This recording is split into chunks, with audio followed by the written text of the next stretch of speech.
At the sound of a slap, a child falls to the ground injured. Startled, the boy cries as he looks up, and before him, his stepmother stares at him with contempt. The boy kneels and apologizes.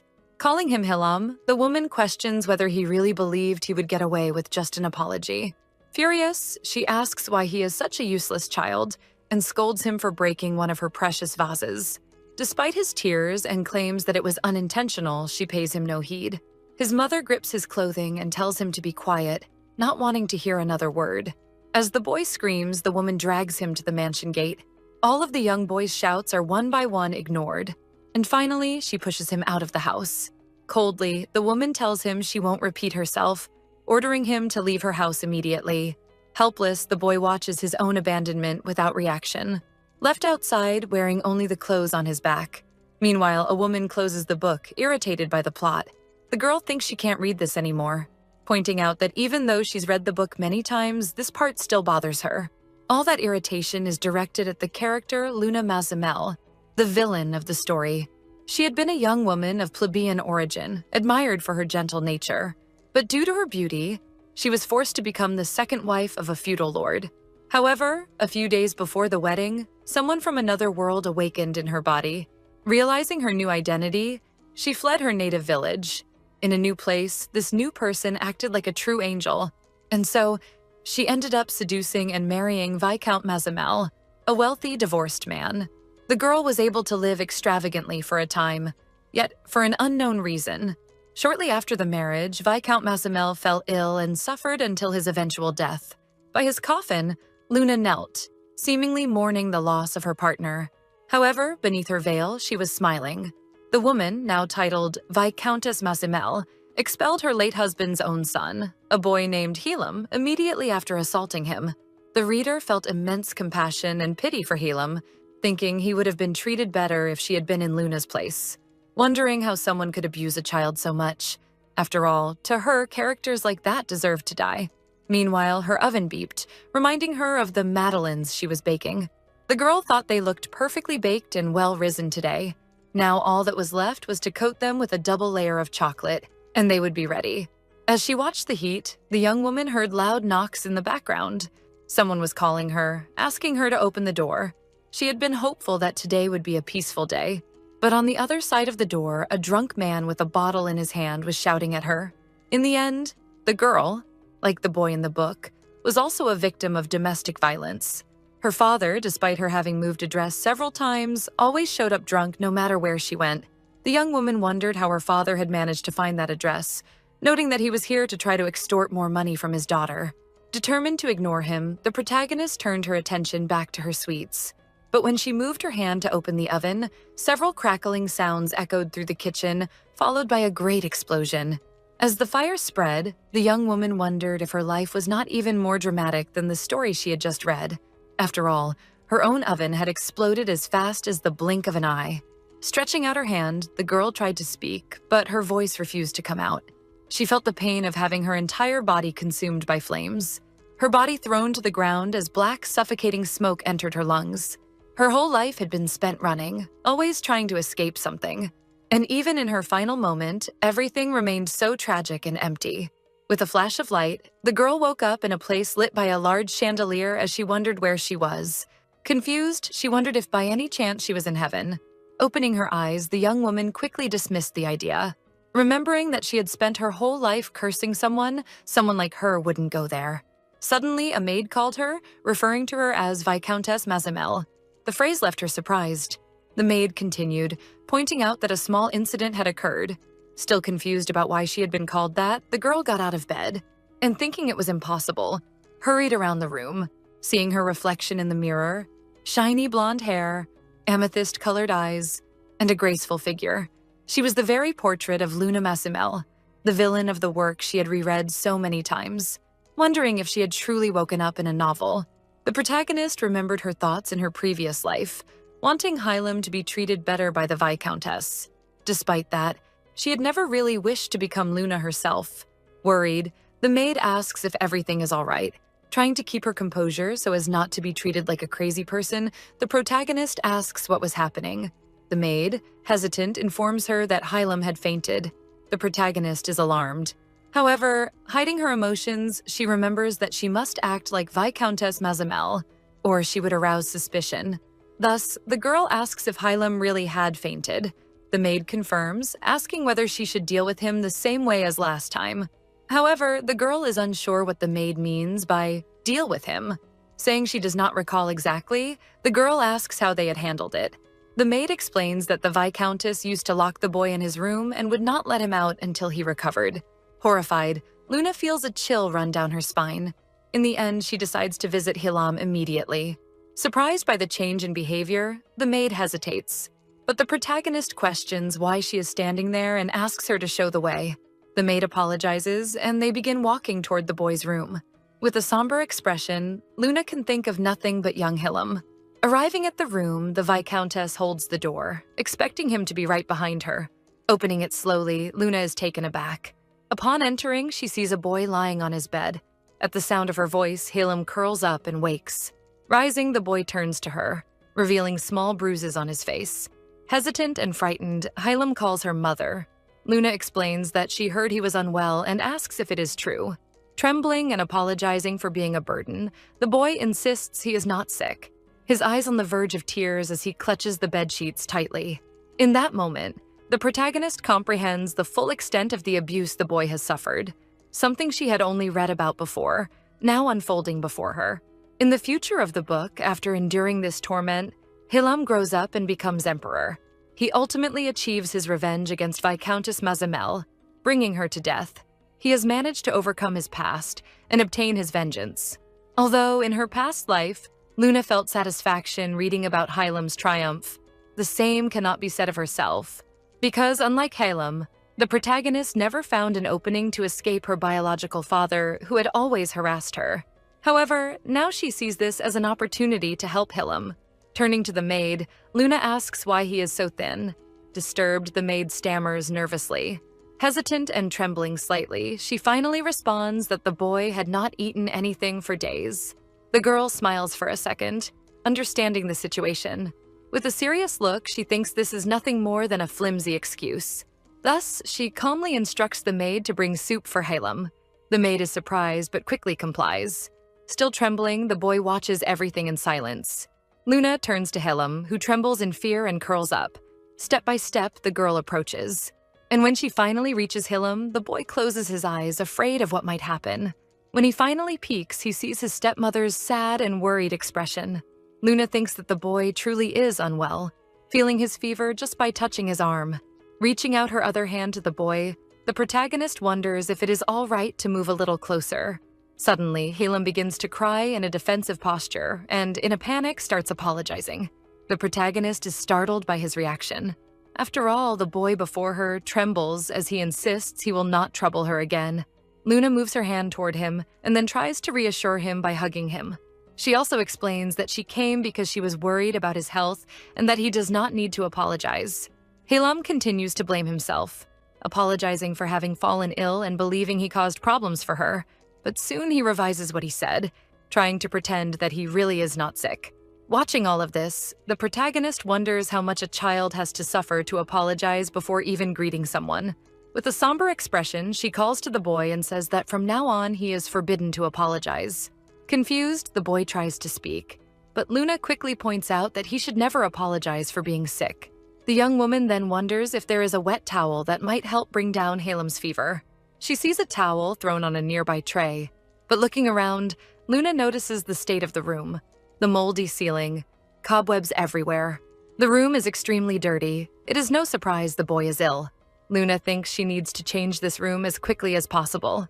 As she pours the contents of the pitcher into a bowl, she realizes that even the water is giving off a rotten smell.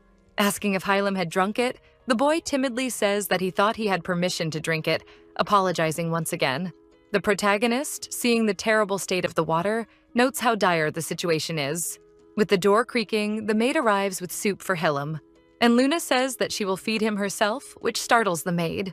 While the maid protests, the girl examines the soup. Seeing that the food on the plate isn't much different from the state of the room, she wonders how she could have forgotten. She remembers that in the book, that same maid, who had always been close to the Viscountess, used to actively abuse Hylam while his stepmother neglected him. Furious, the protagonist hurls the plate against the wall, frightening the maid. With a diabolical smile, she orders the woman to bring her something that humans can eat, not that garbage. Later, the woman finally returns with edible soup. But Luna seizes the opportunity to make her life hell, requesting water, towels, and cold medicine every time the maid steps into the room. The maid obeys, but, exhausted, comes back to report that the mansion has no children's medicine. Luna snaps that if the mansion lacked supplies, it was the maid's responsibility to go out and find them. With a macabre smile, the protagonist asks if the maid was by any chance trying to argue with her. Terrified, the woman apologizes, insisting that she was not. Turning away, Luna picks up a spoon and asks Hilam to open his mouth. Despite fear and embarrassment, Hilam obeys and finally eats something after days of fasting. The protagonist strokes his hair, saying she's relieved to see him eating well. Yet, worry still shadows her face. She realizes that Hilam has built a wall around himself as an emotional defense, as if covered in thorny vines. To him, everyone in the mansion, including the Viscountess, was like those thorns. As the boy grows, those painful memories will remain trapped inside him, corroding him from within. And let's agree, even with all that, he's a cutie. Moving on, there was only one person who could fix Hilam's troubled life. The man who was his godfather in the original story, Duke Lasius Huppert. Thus, the protagonist thinks she must find a way to bring him to her side. That way, Hilam could finally escape Luna's clutches, which have only given him cold and painful memories. Later that night, the maid returns, saying she broke the adult pill in half. She hands the halves to Luna. Feigning gratitude, the girl laments that they've run out of water again. With a cynical smile, she orders the maid to fetch more. Irritated, the maid wonders why Luna didn't ask for everything at once. As the maid trembles with anger, Luna thinks it's stupid that the woman can't even hide her irritation in front of her mistress. Indeed, the maid was a fool. She hadn't even noticed her mistress's change in behavior. Smiling, the woman still thought it was all a game, believing Luna would comfort Hilam briefly only to crush his hopes again. When the maid returns to the room, the protagonist asks her for a wet towel, but Luna throws down the bucket, saying it's too wet and that the maid should wring it out and bring it back. The Viscountess even complains that it's not cold enough. Laughing, the maid goes downstairs, but suddenly Luna calls out, asking what she's doing. After all, she should be cleaning up the broken plate. At the end of her patience, the maid agrees. While she wipes the dirty floor, the Viscountess tells her she may leave the mansion immediately. The statement freezes the maid for a second. Dropping the cloth, the woman begs her mistress to wait a moment, questioning what she means and pointing out she's been her most loyal servant. The protagonist asks if she wouldn't like to leave, to which the maid replies that of course not. It wouldn't be fair to fire her like this. Removing one of her earrings, Luna tells the maid she's right and acted without thinking. Holding both earrings in her hands, the Viscountess asks the maid to take them. Surprised, the woman doesn't understand at first. With a happy expression, she then asks if Luna is truly giving her her favorite earrings. The maid believes it's all a setup to surprise her and hand her this gift. As she's about to say she hadn't noticed, Luna interrupts, pointing out that the maid now has a choice. Be cast out for stealing from her mistress and live the rest of her life as a fugitive, or simply leave the mansion of her own accord. The realization finally hits the woman, tears forming in her eyes. It wasn't a setup. It was payback for her actions against Hilam. The maid quickly withdraws after that, leaving Hilam and Luna alone in the room. Stroking the boy's head, she says that all that noise probably frightened him a bit, apologizing for it and affectionately calling him he. Noting how dirty the place was, Luna says they should go to her room. Picking the boy up in her arms, she walks down the mansion's corridors with him cradled against her. With a smile on her face, the protagonist thinks that from now on she will protect him, determined to ensure his happiness for the rest of his life. Arriving there and setting him down in the room, she asks the boy to take a nap. Hilam nods in agreement as Luna steps out. The protagonist considers his illness, noting that Hilam didn't need to get up just to answer her. Another maid of the mansion sees Luna and asks what brings her there. The woman's name is Jane, and she is the head maid of the mansion. Approaching, the protagonist asks a favor of her. Pointing out that her personal maid has just left the mansion, Luna asks Jane to spread a rumor that the ex-maid stole something from her mistress. Jane ponders for a moment, then agrees. Luna doesn't want that woman to go unpunished after harassing her favorite character. The young woman continues, saying that once that's done, the maid should give Hilam the best room in the mansion. And she adds coldly that from now on she won't tolerate any abuse directed at the boy, and that Jane must inform all the staff of this. The maid agrees and, bowing, promises to take care of it. Finally, Luna asks for the carriage to be readied. When Jane asks their destination, Luna says it's to the Huppert estate. She will visit Duke Lasius Huppert. The next day, leaving her mansion, Luna heads to the carriage. Meanwhile, Jane asks why she has so much luggage. Smiling, Luna replies that they can pretend it's just bait for some wild beast. The maid watches the carriage depart, wondering if the Viscountess will really be all right. After all, she wasn't even invited. In the book, titles like The Devil's Cold-Blooded Contractor and the description of a man who hated women so much he refused a marriage proposal from the Empire's own princess could easily describe Duke Huppert. Because he never attended high society gatherings, he gained a terrible reputation. But despite that, the original novel portrayed him as handsome and showered him with praise. Looking out the window, Luna thinks the Duke has no reason to see her, so she's prepared for a tense, hostile meeting. Yet, since he'll be Hillam's future godfather, she's willing to compromise a little. When they arrive, the protagonist steps down from the carriage, marveling at the grand mansion. Turning, she sees a guard approaching and confidently explains that she's here to meet Duke Huppert. When the guard asks if she has an appointment, she simply smiles and says yes. Just tell Lasius that Luna is here. Intrigued by her confidence, he says he'll open the gate once he reports to the Duke, asking her to wait. As he walks away, the guard thinks she looks like an angel who'd never tell a lie. Luna wonders if she'll have to wait days for a response. To her misfortune, a heavy rain begins to fall over the Huppert estate, but she waits patiently. Suddenly, a soldier arrives, calls her over, and covers her with an umbrella. He explains that His Grace requested her entry. Surprised by how easily she's granted access, Luna follows him inside. When she's announced, she's taken aback. Instead of a reception room, she's led straight to the Duke's private office. Her fear of entering a lion's den eases a bit when a man warmly greets her. Thus, Luna stands face to face with the man she sought, but to her surprise, she notices something. Contrary to his fierce lion reputation, Duke Huppert seems more like an enchanting cat. She suddenly understands why the imperial princess adored him. He shines like the sun itself.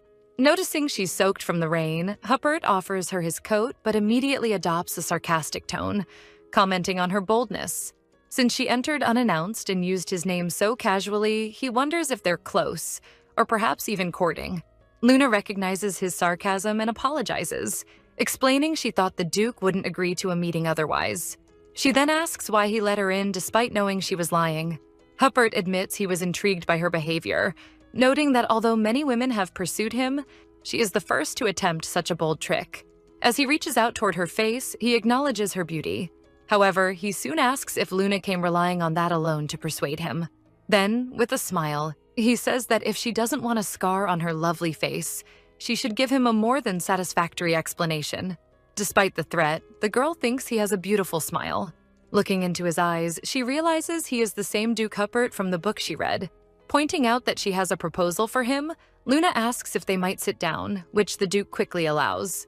In the original story, Lasius had no interest in women and even hated those who chased him, making her task risky if she failed to convince him. Huppert pours his tea into a cup and then asks what proposal the young woman has. Luckily, the protagonist has the correct information from the book in hand, and so she mentions the presence of a spy in the Huppert mansion, an allegation that makes Lasius freeze for a moment. She recalls that Lasius must be facing problems due to the recent loss of a diamond mine, commenting that she heard it was handed over to House Hillen. She further explains that the spy must be causing significant losses to House Huppert. Setting his cup down with a loud click, the Duke comments that she is indeed well-informed, asking with a somber expression whether the spy also sold her that information. Luna says that isn't important now, offering instead to capture that little rat and to help him recover the diamond mine development business that Dawson Hillen had taken over. Huppert questions how she plans to accomplish all of that. In response, Luna opens her bag. Laying several papers in front of him, she says she is giving him her information and future plans, confidently asking him to read and decide for himself. Taking one of the papers, the Duke begins to read and is quickly surprised. After all, the documents contain detailed information based on Luna's knowledge of the story, including the spy's identity, his connections, the confidential data he possessed, and the future actions they could take. The protagonist watches all of this with a smile. She basically knows she will convince him, since it also describes a strategy to exploit House Hillen's weaknesses and recover the diamond mine. That wasn't difficult for her. Her only joy in her past life was reading her favorite romance over and over, always imagining which path would lead to Hylam's happiness. Her favorite character, Huppert, skeptical, questions the credibility of the information and its source. Refusing to reveal her source, the girl guarantees that the data is reliable and will not cause any loss if he trusts it. Recognizing her efforts, Lysias asks her motivation, presuming she must want something in return for all this. Luna says that is obvious. She plans to make a contract with the Duke in exchange for the information. Curious, he asks what kind of contract that would be. The protagonist points out that she wants a marriage, asking Huppert to sign a marriage contract with her. Surprising him with the proposal, Luna clarifies that she is suggesting a contractual marriage for about 1 year. Reflecting on the book's plot, she remembers the story where Hylam was abandoned by his stepmother, found by Lysias, and subsequently adopted as his son and heir. However, the protagonist cannot force herself to abandon Hylam, yet she also cannot deviate entirely from the novel's storyline. Aware that her current identity as Viscountess Massamel could trigger Hylam's trauma, and clutching her dress tightly, she decides to help him find Lysias and follow the original plot without causing further harm. Luna explains that for the Duke to regain the diamond mine, he will need House Massamel's approval. A goal the girl suggests is easily achieved, since with the marriage, Lysias would gain access to her name. As Huppert pages through the papers, Luna outlines a simple plan. They marry, secure the mine, and then divorce. The Duke falls silent for a moment. The protagonist assures him that in just 1 year, she will leave his life with nothing, promising that the marriage will remain nominal, with no emotional involvement since neither of them has romantic feelings for the other. It's simply an arrangement. Huppert asks Luna if she truly harbors no personal feelings for him, to which she confidently replies no, even mentioning that they are both free to see other people. Her only requirement is that he be her husband on paper. Laughing, Lysias acknowledges that the contract seems advantageous and that he has nothing to lose. However, he expresses curiosity about why the girl would go to such lengths for a 1-year marriage agreement, finally questioning whether that really was all she wanted from him. Luna's real plan was to have Lysias adopt Hylam, however, revealing that now would only raise his suspicions. So she simply promises to reveal her other intentions later and offers to prove her credibility by finding the spy first, asking that they discuss the terms of their agreement in more detail afterward. Smiling, Huppert repeats the idea of finishing the conversation later, apparently talking to himself. Decided, the Duke says that sounds fine to him, and from now on they will be partners. Lysias offers her tea, noting its excellent fragrance, but the girl declines, explaining that she needs to return home because her child is waiting for her. With that, she takes her leave, finally bowing to the Count. As she departs, Huppert smiles, finding her intriguing, and surprised that the young woman isn't even afraid of him. Thinking over the marriage proposal, Lysias wonders if he should play along to see what she does next. Back at her mansion, Luna is greeted by her maid Jane, who informs her that she has prepared a new room for Hylam and asks if she would like to see it. The girl asks Jane to show her the way. Arriving at the room, Jane points out that she chose the sunniest chamber in the house, the very room where Hylam is sleeping. When asked, Jane explains that the boy has been asleep since taking the medicine, adding that it seems to be working well. Relieved, Luna voices her concern for his health, fearing it might be something more serious. In her mind, Jane is puzzled by her mistress's sudden change of attitude toward Hylam, remembering how Luna even dismissed the maid who knew all her preferences. All of this makes her wonder if Luna might be planning something. The Viscountess calls her, snapping Jane out of her thoughts. Luna asks if she may see Hylam more closely. Slightly surprised and laughing, Jane points out that she is his mother. Of course she may. Walking to the bed, the protagonist sits beside Hylam, pondering how such a sweet child could one day become a tyrant, and resolving that she would do anything to prevent it. Damping and wringing out a cloth with water, Luna places it on the boy's forehead. Jane, shocked, offers to tend to him. After all, she is the maid. But Luna insists that she would like to do it herself. Turning, Luna wonders what else she might do for him, then asks Jane if there is an oven available. In the kitchen, a little nervous, Jane asks if her mistress intends to cook for Hylam. Luna replies that she does. She wants to make something for him, but quickly reassures the maid that she'll only prepare a small snack. With a baking sheet in hand, Jane watches in surprise as Luna lays out a few ordinary treats. As the Viscountess is about to put them in the oven, a sudden series of thuds and bangs echoes through the kitchen. I swear, if this oven explodes too, it's just too much coincidence, Luna mutters. She asks Jane what happened, and the maid says she will go check. From the kitchen, Luna sees Jane speaking with an angry woman. While Jane explains that an appointment must be scheduled in advance, the woman loses her temper, shouting that this is her son's house and she shouldn't need to do that, ordering the maid to get out of her sight. Startled, Luna discovers that the woman is Countess Sasha Masamel, her mother-in-law in the original romance. Sasha is a greedy character who showed no interest in her son's death but suddenly appeared when the inheritance of his fortune was being discussed. The protagonist resolves not to let Sasha take anything that rightfully belongs to Hillam. Later, Luna and Sasha are seated together in a room. Sasha criticizes the protagonist for dressing the way she is. After all, she's not wearing any black to show her mourning. The woman continues, questioning how Luna could be so shameless when her son died shortly after marrying her. The protagonist ignores her remarks as she sips her tea. In the book, Luna's late husband, Viscount Masamel, died of a sexually transmitted disease. But the girl also knows that the original Viscountess was a villain more than capable of killing her own husband, so Sasha's suspicion isn't unfounded.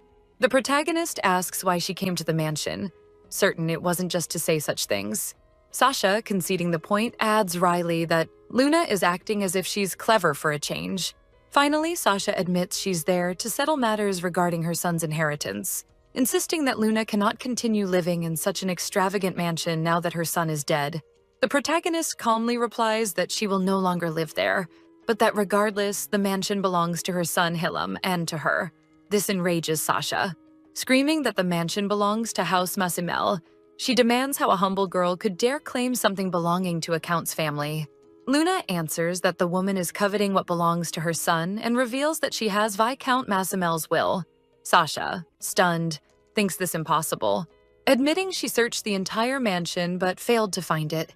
Laughing, the protagonist knows the woman cares more about her son's fortune than his death.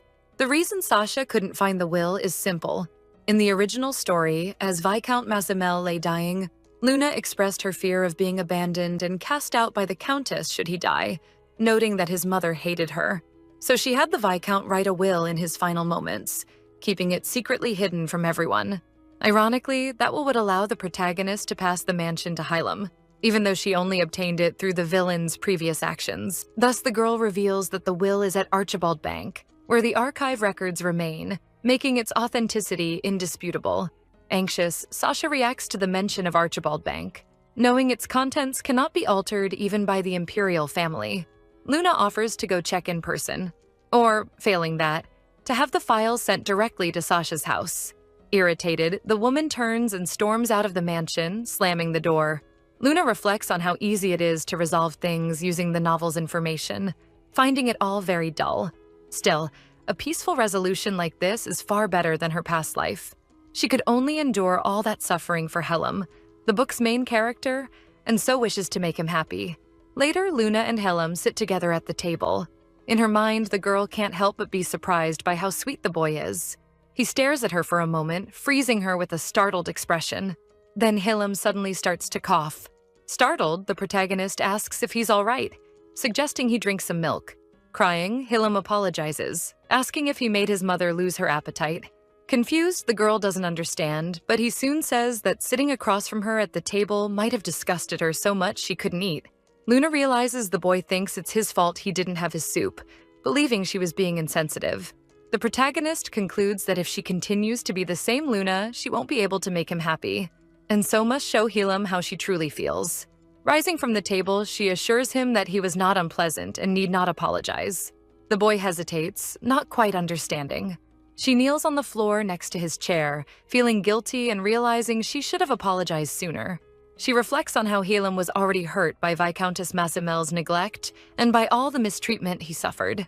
So how could she ever make him happy without first apologizing for all of it?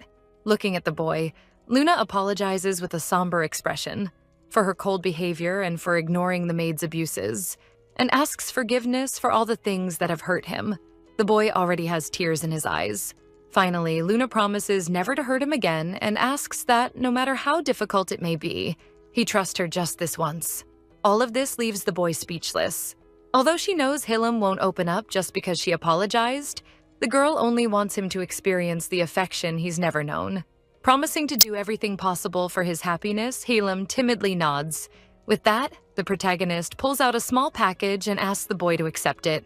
When he asks what it is, Luna quickly says it's a gift for him. She brought some macarons and a bib. As she shows him the outfit, the protagonist explains she chose it because she thought it would suit him. When asked if he likes the gift, Hilum shyly says yes and immediately ties it around his neck. Clapping her hands, the protagonist says it looks great. The boy becomes a little bashful as Luna remarks how adorable he looks. Hilum doesn't know why his mother suddenly began treating him kindly, but in his heart he hopes it will last forever. Later, at the Huppert estate, Luna gently knocks on a door. With a loud crash, Lysias throws it open, surprising her. The girl explains that the situation was resolved faster than she expected, revealing that the spy disappeared immediately after his visit, wondering whether the spy was simply fast or highly perceptive. Despite that, Luna still managed to uncover some information about him, placing a paper on the table. As Lysias analyzed the records, he was impressed by the amount of detail concerning the spy's movements Luna shares that they should capture the spy immediately, noting that, although they have tracked his movements, he could escape at any moment. When Lysias asks what she would do next, the girl simply says that, of course, she would go after him and catch him. Observing her with a slight smile, Duke Huppert admits that it sounded fun, and thus he would accompany her. The protagonist questions whether Lysias might be too busy for this. And no matter how much he insists that he is free, the stack of papers and documents on his desk proves that Lysias was lying. However, since he insisted so much, Luna relents, allowing him to participate in her search for the spy. Finally, he asks where they should go. Now arriving at the location, they come across a casino. Huppert speculates that the spy probably did not come there to gamble, but rather to meet someone, which Luna agrees with. The girl then suggests that they should go to the VIP room on the second floor. But as they walked, someone recognized Duke Huppert, shocked by his presence. Lysias points out that he had some business on the second floor, asking if he was free to pass. The guard confirms that he was free, but asks who the woman accompanying him was. Pulling her close, the young man simply says that she was his wife. The guards bow and apologize for the inconvenience. The protagonist feels relieved, realizing that Huppert's company facilitated their access. Perhaps she could have been prevented from entering if she had come alone? Huppert asks why she did not open the door, but she hesitates. Asking for a moment, she wonders if she should handle the spy alone, recalling the events of the book. In the story, this spy caused significant damage to House Huppert by leaking confidential information, consequently leading to the family's decline, even losing part of its order of knights. At the moment when the house was near total ruin, Hilum, who had been abandoned by Viscountess Massamel, appeared before him. That was how Lysias and Hilum met, enabling the boy to become the future successor of House Huppert in the book. However, Luna believed that if she married Lysias, Hilum would naturally become her adopted son, so it was unnecessary to let the spy continue causing damage. However, when the protagonist was about to open the door, Huppert stopped her, asking her to wait a moment. Suddenly, someone forcefully opened the door. Upon seeing the Duke outside, the man cursed and ran, colliding with the girl as he realized he had been discovered. Lysias warned the man that he should know running would not help desperate. He looked frantically in all directions, thinking of some way to escape the situation. Noticing Luna fallen, the man approached her, holding her by the collar of her dress. With a serious look, Huppert watched the scene unfold. The man then pressed a knife to her throat, shouting that if anyone came near, he would kill her. Huppert asked Luna to remain calm. The girl replied that she was fine. But smiling, the man questioned how Lysias could be so calm in this situation, claiming that he would kill her if he attacked. The spy assumed that he was somewhat cornered. Now that Lysias had discovered him, the man was certain the Duke would pursue him to hell to kill him. Despite this, he also realized that the girl must be very important to Lysias, since he was very quiet after Luna was taken hostage. Noticing Huppert's hesitation, he smiled, thinking that it was his chance to act and rid himself of him once and for all. The spy instructed Huppert to turn around and close his eyes. Huppert obeyed despite his reluctance. In his mind, the Duke knew that the man would try to kill him here and now. Finding it humiliating to give his life for a woman in this way, he still tried to devise some plan to get out of there alive. As the man approached, Lysias wondered if he should have let her get hurt a little instead of sacrificing himself so readily. But deep down, he knew that he wouldn't have it any other way. Pushing Luna aside, the man headed for Huppert. Irritated, the protagonist thought that she had no fear of the threats or the pain she might feel. Her father had made her go through that countless times in her past life. What really mattered to her now was to get rid of this spy so that Hillam could be happy in the future. The man was already running at Lysias with the knife in hand, who was already thinking that he could stop him even if it meant sacrificing an arm to block the attack. However, the attack he had been waiting for never came. Startled, he turns around, only to see Luna again. She had stepped in front of the blow to protect him. Stunned, he asks why she did that. But just as the man was about to strike again, Huppert moves in and intervenes swiftly, grabbing the arm and subduing the man, throwing him to the ground to resolve the situation. Over the spy, Lysias then advises Luna to tend to her wound, assuring her that he could handle everything from there, and that watching what would come next would not be a pleasant sight. Throwing him to the ground, Lysias watched as the man trembled with fear. He kneels to get a closer look, noting that the spy had seemed so confident just a second ago, in stark contrast to his current position. Holding the man's face, Lysias asks if he had enjoyed selling his information. Ignoring the spy's desperate pleas, the Duke points out that as someone who made mistakes from the start, he shouldn't even beg for forgiveness. Then slapping him across the face, he asks whether the young man had not foreseen that this would happen if he sold his information. A dense, dark mist coils around Lysias's hand, and with a grave expression, he forces the man to reveal who was pulling the strings behind the scenes, warning that if he refused to speak, his life would end right there. After treating her own wounds by using her sleeve to stem the bleeding, Luna grows nervous, wondering if the Duke would be all right handling this alone. Under the pressure of Huppert's magic around his neck, the man suffered, struggling even to breathe, but he remained silent, his fear of exposing those behind it greater than his fear of death. If he were caught after confessing, his fate would be even worse. As memories of the man who ordered him flitted through his mind, the spy bit his own tongue, collapsing dead, drowned in his own blood. Cursing, Lysias grows frustrated. After all, he had not planned to kill him without obtaining the necessary information, nor had he thought the man might kill himself in this way. Sighing, he shifts his focus to Luna's wound. Later, Huppert tended to her arm, noting that luckily it wasn't too deep. Supposing that the spy had been startled by his sudden move. When Luna winced in pain, the Duke, with a somber look, asks why she had leapt into the path of the attack. Not knowing how to explain, since she couldn't say it was because of Hillam, she teases that she didn't want her beautiful face to bear any scars. Huppert pauses for a moment, then thanks her for her help, also asking her not to do something like that again. Luna questions why. After all, she helped catch the spy, adding that in the end what she did was beneficial. However, Lysias points out that strangely he didn't want to see her hurt, joking that perhaps it was because she was now his future wife. Luna is surprised and confused, wondering if Lysias had always acted that way. After all, she still remembered him described as cold-blooded and merciless. After finishing the treatment, Huppert says he's done, Luna's arm fully bandaged. As the girl thanks him, the Duke replies that it was the least he could do for her, since she got hurt on his behalf. Luna says she's grateful not only for that, but also for accompanying her to the gambling house and interrogating the spy. He simply says it was nothing. Watching her leave, Duke Lysias leans against the gate, lost in thought, finding it all very strange, smiling as he feels a new sensation at being praised by Luna. He had never felt that with any woman before, so why was he so excited when she did it? At the same time, some soldiers returning from training walk across the courtyard. A red-haired girl says it will be even more intense next time.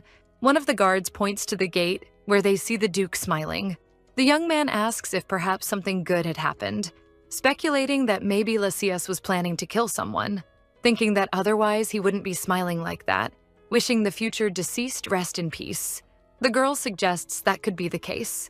And as the soldiers pass, the Duke wonders what is wrong with him. He is confused by it all, since whenever he thought of that woman, a strange feeling arose. Sometime later, at the Massamel residence, Luna notices a dove landing on her window. Seeing the bird had a letter tied to its leg, someone had sent her a carrier pigeon. Surprised, she opens the letter, which reveals a message from Lysias, stating he was dying to see her again, missing her dearly, and asking if she would leave him waiting forever. The Duke asks when they will see each other. Luna cannot help but find the letter's content and choice of words odd. It even seemed like the Duke was a little puppy trying to act cute to get affection from its master. Laughing inwardly, she thinks she had already planned to visit him anyway. Then she sends him a reply, asking if they could meet in the evening. When the pigeon reaches Lysias, the young man quickly smiles. He sends back that he would love that, stating that Luna would be welcome at any time. After receiving the reply, Luna asks Jane to arrange a carriage for her, since she will go to the Huppert mansion. However, the maid notes that that may not be necessary and suggests she look out the window. Doing so, the protagonist notices a carriage filled with flowers. Jane explains that Duke Huppert had sent it a little while ago. Luna is surprised. After all, the carriage wasn't there just moments before. She also wonders if Lysias has really always been romantic deep in his heart. Asking Jane to tell the coachman she will be there soon, she goes to get ready for departure. Later, upon arriving at the location, Duke Huppert opens the carriage door and greets her, stating that he had been waiting for her. Lysias asks how her arm is, and Luna, with a smile, says that it was much better now. He says that he is relieved to hear that, expressing how anxious he was not to have heard any news from her. Laughing, the girl teases him, calling him a liar. But turning to Luna, Lysias replies that he was telling the truth, asking what in the world would make her think he was lying. Staring at him for a while, the protagonist comments that he looked like a little puppy she once had. Confused, Lysias asks if at least the dog was male. However, to his misfortune, she replies that it was a female, to which he jokingly says that Luna finds him hardly attractive as a man. In any case, the girl places the contract on the table, asking him to read it, offering to answer any questions Lysias might have. With a serious expression, the Duke looks at the paper. However, he quickly says that he did not want to talk about business. Confused, Luna asks what he would like to talk about. With a smile on his face, he asks what the girl has been doing. This leaves her confused, doubting whether he was really curious about that. But looking at the way Lysias smiled, the protagonist found herself unable to ignore his question. Finally, telling him that she had recently baked some cookies. Shocked, Lysias does not understand for a moment. Remembering Helam's reactions, the girl continues, pointing out that she had also made macarons and madeleines. Huppert asks if, because she loves sweets so much, she made them for herself. She replies that even though she likes them, she made them as a gift for someone. Hearing that, Lysias switches to jealous mode even before signing the marriage contract, repeating her phrase. Luna wonders mentally why he was acting that way. Pointing out that she did not remember receiving any gifts, the Duke asks to whom she had given them. Surprised, the girl asks if he likes sweets, offering to bring some next time she bakes. Insisting a bit more, Lysias again asks to whom she had given them. She nervously explains that she made them for he, using her affectionate nickname for Helam. Clenching his hand in anger and jealousy, the young man asks who he was, to which the protagonist quickly points out that it was her son Huppert is surprised for a moment, as she says that soon Helam would also be his son, since they were going to marry. Laughing at this little misunderstanding, Lysias says that she had indeed mentioned having an adopted son. The protagonist cannot help but question if he really is the Duke Huppert from the book. He seemed very different from what she remembered. Luna then decides to go back to talking about the contract. She explains that the term is 1 year, with the single condition that Lysias adopt Helam as his own son, treating him as his heir and educating him properly. Luna hopes that, after a proper education, Helam will be able to manifest his ring as in the original story, and that Lysias will genuinely consider him as his own son as well. Duke Huppert agrees, saying that it sounds good. The girl then asks if he wanted to add any other condition, to which Huppert suggests that they remain exclusive to each other, not seeing anyone else during the contract term. Acting as a real couple, Luna is shocked and hesitates for a moment, but thinking to herself that she is not interested in other men anyway. She agrees to the proposal after signing the contract she had brought with her. The protagonist is surprised by Lysias, who tells her to sign another document. When asked about the content, the Duke simply states that it was the marriage record. Not fully understanding, she questions him on whether they really need to register their marriage with the Empire, since in any case they will have to present the divorce papers after a year. Lysias smiles and replies that if they are going to do that, they should do it correctly.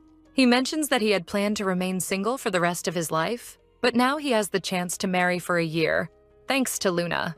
The girl becomes a bit apprehensive that this is the reason he wants to marry officially, but she ends up signing the marriage record anyway. They hear some muffled sounds in the distance, asking if he is in this room, and suddenly a woman enters, visibly irritated as she shouts Lesius's name. Both turn, surprised by the entrance. Furious, she asks if it is true that Lesius was going to marry without even informing her. Luna realizes that the woman is the Dowager Duchess, Caroline Huppert, Lesius's biological mother. Anxious, the protagonist wonders what she can do, fearing that if Caroline opposes it, the marriage will fail before it even begins. With an air of superiority, the woman asks Luna if she is the woman marrying her son. A little hesitant, the girl nods, apologizing for not having informed her in advance even though they have not yet signed the contract. Pointing out that there is no time for explanations, Caroline orders some people to enter. A group of servants enters the room, all holding a huge number of gifts. Confused, the protagonist cannot even form a sentence. Then the Countess states that they cannot welcome a new family member empty-handed, also asking the girl about her preferences for dresses and shoes. With a box in hand, the woman shows a necklace to Luna, hoping their tastes align. The woman notes that it is one of her favorites and would probably suit her complexion well. Still not fully understanding what is happening, the protagonist asks, "Why all this?" while Lesius sits in the background, quietly enjoying his tea. The woman says she feels very grateful to Luna. After all, Caroline was worried since her son refused every woman before him, saying he did not want to marry. She continues, pointing out that Lesius was probably just waiting for his perfect match to appear. The protagonist thanks Caroline for all her kindness. However, hesitant, she says that His Grace, the Duke, has already given her more gifts than she deserves. The woman then asks why she refers to her future husband so formally, explaining that the girl should simply call him by his first name. Luna stares at him for a moment, until smiling, Lesius asks her to do just that. As the two smile, the protagonist finally realizes the mess she has gotten herself into. Thinking that nothing comes for free, she fears that Caroline might ask her for an improper favor in the future. To her surprise, the woman approaches her, explaining that she can probably guess what she was thinking. The Countess questions why Luna needs to calculate every step in her head, saying she gave her those gifts simply because she liked her, with no other intention. The protagonist does not understand this. After all, she came from humble origins, and this was not even her first marriage. This remark darkens the expressions of both listeners. Caroline adds that she does not care about her past or roots. She will naturally like the woman her son chooses to love, pointing out that that is how all mothers should feel about their children. She also says that if anyone dares to disrespect her and shame her for her origins, Luna should bring that person to her. After all, House Huppert never forgives those who scorn its family. This statement leaves the protagonist touched. Clenching her hand tighter, she wonders why everything is so easy in this world. In her past life, she did not have the luxury to even dream of marrying. The girl never had a mother, and her father always abused her. Changing the subject, the woman notes that the jewels before her are also beautiful, and that with so many options, she cannot decide which to give as a gift. Finally, she decides to give both. Seeing the scene before her, the protagonist thinks she does not mind that this world is so simple. Watching Luna's smile, Lesius can only blush, marveling at her beauty. He moves closer and sitting beside her, Lesius asks if the girl is tired, but she simply replies that she is fine. The protagonist notes that she simply wasn't made for this sort of thing. After all, she does not feel tired, just finds this new sensation strange. Wondering if she had had a mother. Would she love her unconditionally, just like Caroline did? Noticing Luna, the Duke asks what that was. Smiling, she replies that she was simply jealous of him. That remark leaves him confused. The girl continues, pointing out that she never had a real family, so she felt a bit jealous seeing him with such a loving mother. Smiling at that, Lesius says she will no longer feel that way, and holding her hand, he explains that soon they will be a family when they marry. Luna pauses for a second, but laughing she agrees with the Duke. It would be only for 1 year, but during that time she would finally have a family too. For the second time, Lesius cannot see her smile without being shaken. And holding her hand, the young man asks if they couldn't end up extending the contract, suggesting that a century would be ideal, saying he would be sad to be her family for just 1 year. Luna, wide-eyed, asks if he is joking, but he quickly denies it, stating he is serious. An awkward silence hangs in the air. Trying to break the mood, Luna withdraws Lysias's hand, attempting to change the subject. While sadness is visible in his eyes, the girl asks if he had any free time. Forcing a smile, Lysias says he has all the time she needs. Luna pulls out a letter, and when asked, she points out that it's an invitation from House Hillen. Trying to understand why the Duke acted as if he had never seen it before, she asks if Lysias also received one. Huppert hesitates for a moment before admitting that he did. Luna says that she needs to go to their party, then asks him to be her partner. Once again, the atmosphere turns tense and silence dominates the room. And when she asks him if he really had an invitation, the Duke's reaction is unusual. He moves closer and whispers something in her ear, leaving her shocked. Luna screams in disbelief when she learns that he threw the invitation away. Something so his style, actually. Calming herself, she assumes that Lysias did not intend to go to the party anyway. However, he openly declares that he will, leaving Luna confused. After all, he himself said he got rid of the invitation. Confused, the girl thinks that she doesn't want him to go just because of her and mentions that she could go with someone else. Sounding slightly irritated, Lysias asks who the protagonist would take if he didn't go. Thinking that maybe this upset him, Luna admits that she hasn't thought about it yet. Annoyed, Lysias says that rather than see someone else by her side, he would strongly prefer to go to the party himself. Just to confirm, the girl points out that then they will go together. And Huppert nods in agreement. Curious, she notices something in his hand and asks what it is. Lysias reveals a gun and places it on the table. The guy really doesn't joke on the job. He barely heard about his woman going with another to the party and already provided a pistol. Intrigued, Luna asks to examine it, which he promptly allows. As she handles the gun, she is amazed to see something she had only read about Lysias approaches and, asking if she is interested, offers her the chance to try shooting. She is initially surprised by his closeness, but she decides to ask if she could really do it. The Duke replies that she could shoot as much as she wanted. Aiming straight ahead with a serious expression, she finally pulls the trigger. Huppert praises her stance and notes that if the gun had been loaded, she would have shattered the window. He asks her when she learned to handle a gun. Nervously, the girl shares that she learned briefly in childhood. The protagonist remembers that she practiced with a gun in her past life. Her real intention was to be able to kill her abusive father someday, but she died before she had the chance to test her skills. Huppert explains that normally a ring is used to cover the barrel before firing.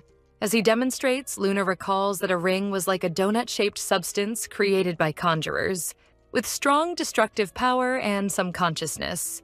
In theory, able to have infinite potential depending on its user. Lysias adds that rings return to the conjurer after hitting the target, making them more convenient than bullets. The girl nods in agreement. Luna remembers how rare it was for someone to be able to create rings. Recalling how Helam, in the original book, took 8 years to create only 3. As the Duke manifests his power, the protagonist can only watch in shock, wondering how the hell Duke Huppert could do that so easily. Lysias teases her, noting that she could barely take her eyes off his power, then asking if she preferred his rings to his face. The protagonist stops for a moment, and enjoying the sight of a downcast Lysias, the girl thinks he really does look like a little puppy. So she brings her hand to his head and begins to stroke him. Irritated, he asks if Luna is treating him like a dog, which the girl quickly confirms with a laugh. Despite his sulky expression, the young man's ears turned red from so much embarrassment. Back at her mansion, the protagonist anxiously asks where Helam was, and Jane informs her that the boy was still in his room. The maid then asks what her mistress had in hand. With a smile, Luna excitedly shares that she brought some treats for Helam. Realizing that the Viscountess had really been caring for Helam in recent days, Jane is relieved, thinking she wouldn't need to worry. However, the maid advises her not to give the boy too many sweets, as it could affect his health, making him more prone to illness. Luna agrees, stating that after she gives these, she will try to stop spoiling him so much. Sighing, the protagonist still thinks that Helam still has to eat more. Knocking on the door, Luna arrives at the boy's room. Surprised, Helam makes a loud noise and, agitated, asks her to wait a moment before entering. Timidly peeking through the door, the child says that his mother arrived very early today. Entering the room, the protagonist asks what he was doing, and nervously Helam says he hadn't done anything, raising all possible red flags.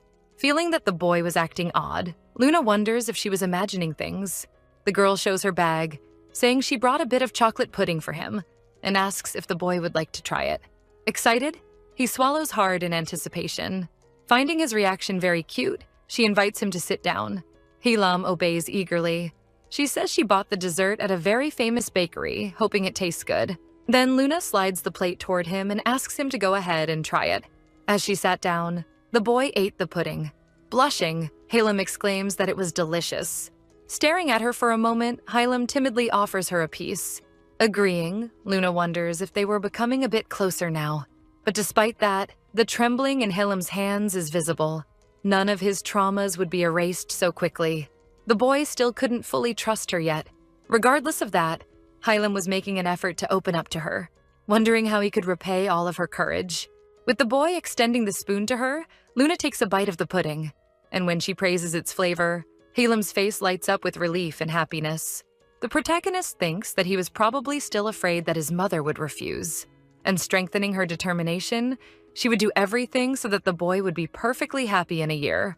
Finishing the treat, Luna asks him if he liked it, which Helam enthusiastically confirms. Laughing, she suggests they take a walk together, if Helam isn't busy, saying that they could go to his favorite swing. Helam's expression changes instantly, becoming completely frightened. Hesitant, the boy was clearly anxious.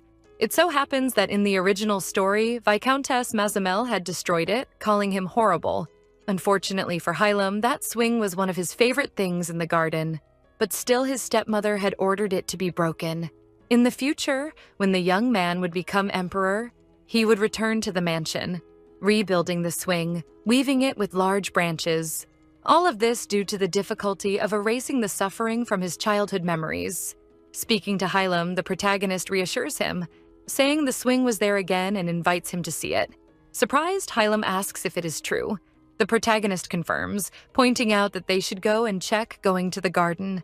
Helam ran excitedly toward the swing, while Luna followed at a distance. The protagonist asks what he thought and if he liked it. Radiant, the boy says he loved it. He quickly sits on the swing. Approaching, Luna calls his name. The boy responds with a smile on his face, with a sad expression. The girl says that she had treated him very badly after his father's death. She assures him that she would do her best so that Helam would never feel that fear again, and giving him his swing back was a way to apologize. Helam agrees, a bit shy, and mentions having a gift for her, which leaves the protagonist very surprised. However, when he stands to fetch it, the boy trips and falls off the swing. Worried, Luna runs to him, asking if he is okay.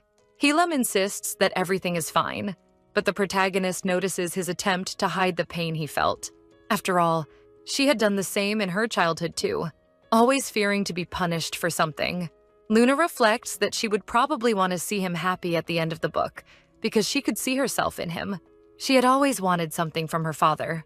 And hugging him lovingly, she reassures him that he no longer needs to hide the pain he felt, explaining that it wasn't his fault that it hurt, asking that he always tell her when he was hurt. While she held him in her arms, Helam trembled and sobbed, finally releasing part of his true feelings. In her mind, the girl promised to give him all the love she had never received. While the boy still sniffled from crying, Luna simply found his reactions adorable, but then she suggests they go back to check the wound and make sure his knee wasn't too badly hurt. As they prepare to leave, Helam hesitates and calls for her, intertwining his fingers in nervousness. Seeing this, Luna encourages him to speak, promising to do anything for him. Summoning his courage, the boy then shouts, asking his mother to hold his hand. She stops for a moment, processing what had just happened. But laughing, she quickly agrees, bringing a big smile to the boy's face. Holding hands, the two walk through the garden toward the mansion. Upon entering, Helam nervously reveals that he did something for her in his room earlier. Shyly, the boy says he doesn't know if she would like it, but Luna assures him she would be happy with any gift from him, no matter what it was. Helam then gives her a flower with a pink ribbon tied to it. The protagonist is moved by the gesture, realizing that was what he had been doing in secret. Helam had prepared this gift for her, even though he did not fully trust her yet. Embarrassed, the boy bows slightly, saying his gift wasn't much compared to what she had done. But Luna quickly denies that idea, and smiling warmly, she expresses her gratitude. Once again, the boy calls on his mother. Despite that, he freezes before he can say what he wanted, leaving the protagonist a bit confused. Happy, the boy thinks his mother had smiled when receiving the gift he made, wishing to see her like that more often. On the Huppert estate, Lysias and Luna were seated. Fiddling with her things, the girl hands him the official contract. The Duke smiles and teases, joking that she decided to bring up the contract right away. As he sips his tea, Luna explains she does this because of its importance. Ignoring the comment, Duke Huppert remarks that she is finally drinking her tea, a remark that leaves her confused for a moment. Lysias points out she never drank tea before, no matter which tea or how famous it was. Thus, he notes that Luna really did like sweet things.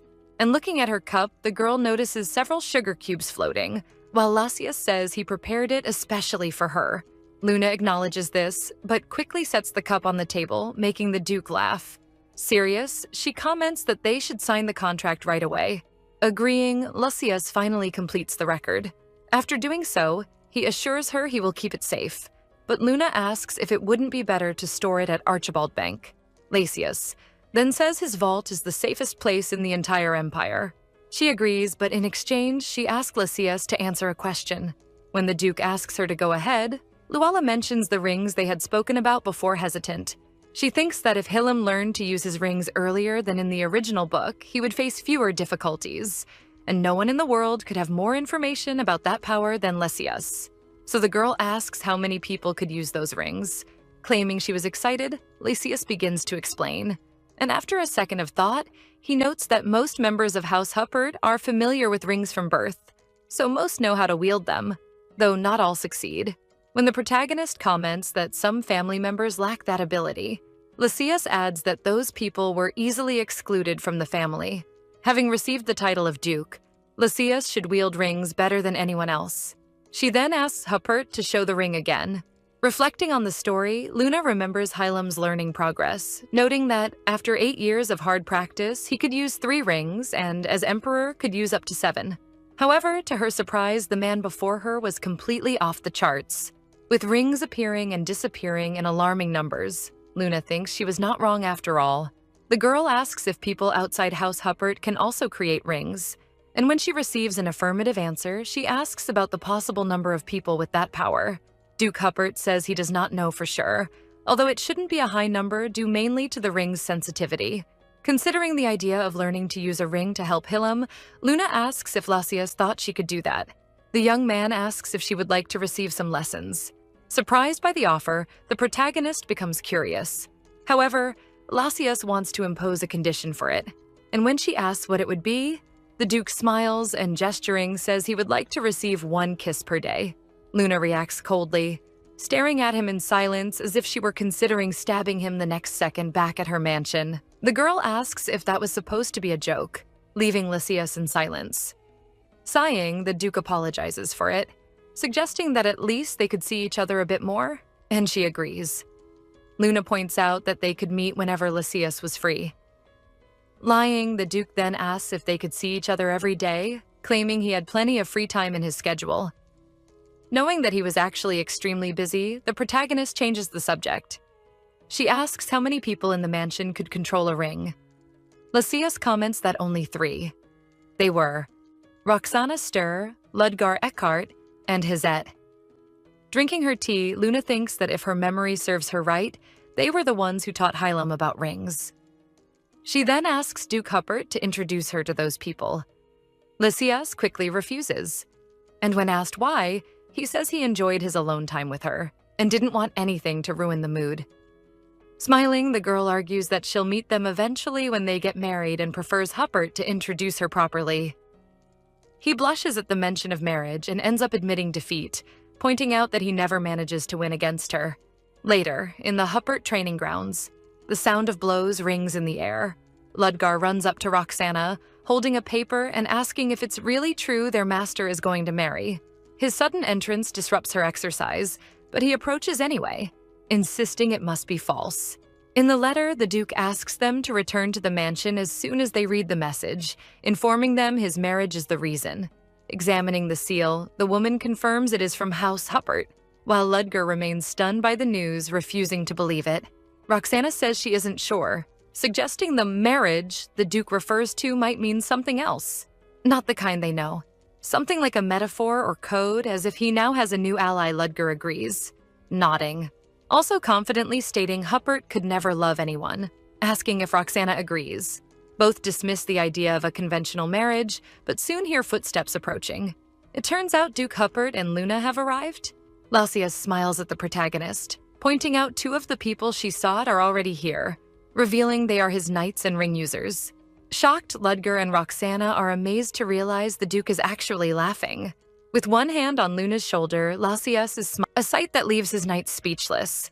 Ludger even asks if he's dreaming, but Roxana soon assures him it's real. With a gentle expression, Lausius approaches, saying he will introduce her to them. As the Duke pauses, the protagonist stares at them, remembering she heard one member named Hizette has silver hair, so by elimination they must be Ludger and Roxana. Noticing her gaze, Lausius asks why she's staring like that.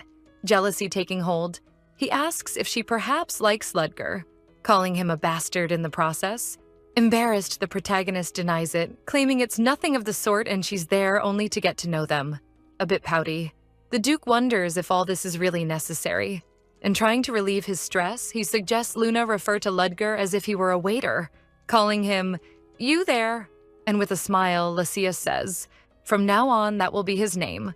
Then he finally introduces her to Roxana, captain of the Knights. Terrified inside, Ludger hopes the Duke isn't jealous of him. Later, Roxana and Ludger were sitting in the courtyard. He asks her if, while he was out of state, something might have happened to their master. Really, Roxana questions if he thought that was even possible. After all, she had served him for about 10 years and still couldn't understand why he needed guards. Laughing at her, Ludger jokes about the fact she only has one ring. Roxana gets furious, grabbing him by the collar and threatening to use that one ring to kill him today. She continues, asking if Ludger had been away so long that he'd lost his senses, stating that some things shouldn't be mentioned. Fearing for his life, the man begs her to forgive him. Roxana then tells him to forget about it and continue with the report. Ludger explains that he didn't find any traces of the shadows. Irritated, the woman punches a nearby beam. Growing suspicious, the captain asks if perhaps Ludger had accidentally let them escape. A bit annoyed, he defends himself, stating that he searched thoroughly, using his rings for days. He then asks about the colorless child.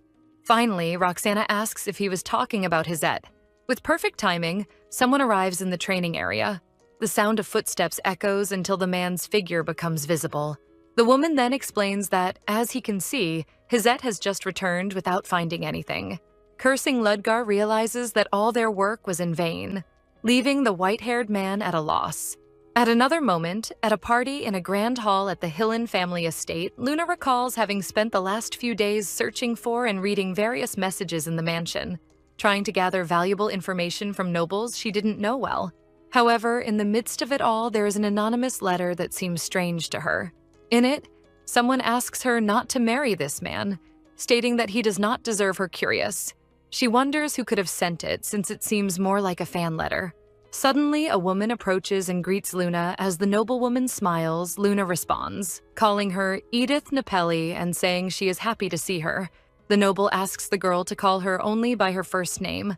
Even as they speak, several voices can be heard around them. Luna recognizes Edith as a prominent figure in high society. The noble asks if she may question her about something, if it is not rude, and Luna gives permission. Edith then asks if the rumor is true that she is going to marry again. Luna had already anticipated this question, and with a calm smile, she affirms that it is true. The news causes whispers among the other ladies, who note that her ex-husband died recently and accuse her of trying anything to join high society. Someone even calls her pathetic. Luna comments on how well-informed Lady Edith must be to have heard the rumor already, suggesting she must be close to House Huppert. Edith, shocked, asks what she means by speaking about House Huppert becoming. Surprised to realize that apparently Luna is going to marry Duke Lausius Huppert. The other ladies dismiss the possibility, noting that the Duke even turned down a proposal from the Imperial Princess. They assert that Luna is bluffing since she does not answer the question directly. Edith finally intervenes, silencing them, stating that they are making Viscountess Mazimel uncomfortable. Pointing out she should not be surprised, Edith says, Luna is attractive enough to make the Duke fall in love with her. She then approaches Luna and reinforces the compliment. Surprised by Edith's unexpected behavior, Luna wonders if this woman was really like that in the original book. As she moves away from the crowd, Luna thanks her for the help, but soon she apologizes, saying she must do something now. It turns out Luna is feeling something strange, thinking it's safer to keep her distance from Edith. Still at the party, the girl notices something. In the corner, she sees a red-haired man with the emblem of House Blake and suspects he may be Baron Doug Blake. Although not mentioned in the original book, his presence seems strangely familiar to her, even though she does not know why their eyes meet for a moment, and both shrink back. Realizing the man is approaching her, Luna becomes nervous. She is confused by this interaction, since in the original book, Baron Blake and Viscountess Massamel hardly spoke. Greeting her awkwardly, the man asks if there is any chance they have met before. Trying to remain calm, Luna thinks of a way to handle the situation. Smiling, she says she is sure that is not the case. Indicating he must be mistaken, he bows, apologizing for the inconvenience. Turning away, the man leaves Luna, still disturbed, ponders the reason for this feeling of familiarity, speculating that maybe it is because she is the age of her biological father. Suddenly, someone takes her hand. When she turns around, she sees Duke Huppert kissing it. Shyly, she asks how he can do something like that in public. Lacia smiles and replies that he missed her, but she retorts that they saw each other the day before, when she was introduced to Roxana and Ludger. Moving even closer to her, Lysias comments that that was too long for him. Then he takes her hand, intertwining their fingers. The protagonist hesitates for a moment, but then thinks they might not be noticed since they are in the corner. But to her misfortune, they ended up attracting a crowd of onlookers. Nervous? She whispers that everyone there was staring at them. Indifferent, Lysias asks what the problem with that was. Not even bothering. The Duke reinforces that either way, she belonged to him. The spectators, especially the women, are shocked. While Edith tries to hide her expression with her fan, Ludgar and Roxana, who were standing guard, nearly had a heart attack when they heard that, embarrassed, Luna turns red, asking him to go somewhere else. The young man agrees, but staring at her, Lysias asks her not to say that her ideal type is an older, burly, hairy man. Confused, Luna questions what he was talking about, but turning around, she realizes that Baron Blake was still looking at them. Embarrassed, the man coughs. Lysias, smiling, mentions that it looked like she had been staring at that man for a while, and with an expression worthy of an American serial killer, he points out that apparently they had also chatted a bit. Luna then wonders if he was jealous of an old man laughing because she found it really funny, ignoring the 30 red flags from the Duke. When asked why she was laughing, she assures him that nothing happened with Baron Blake. And when the sulky Duke asks if she's sure, Luna can only laugh even more at his pointless worries.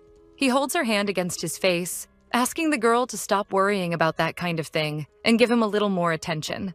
There's no way to defend it. He really acted like a needy puppy. Later, while they were outside the ballroom, Luna asks why he was late today. Taking off his coat and covering her, Lysias just says there were some things he needed to do. When questioned, he just points out that he was looking for something, but his search apparently had no luck. The protagonist deduces that if Huppert was looking for something at this point in the story, it was probably the shadows.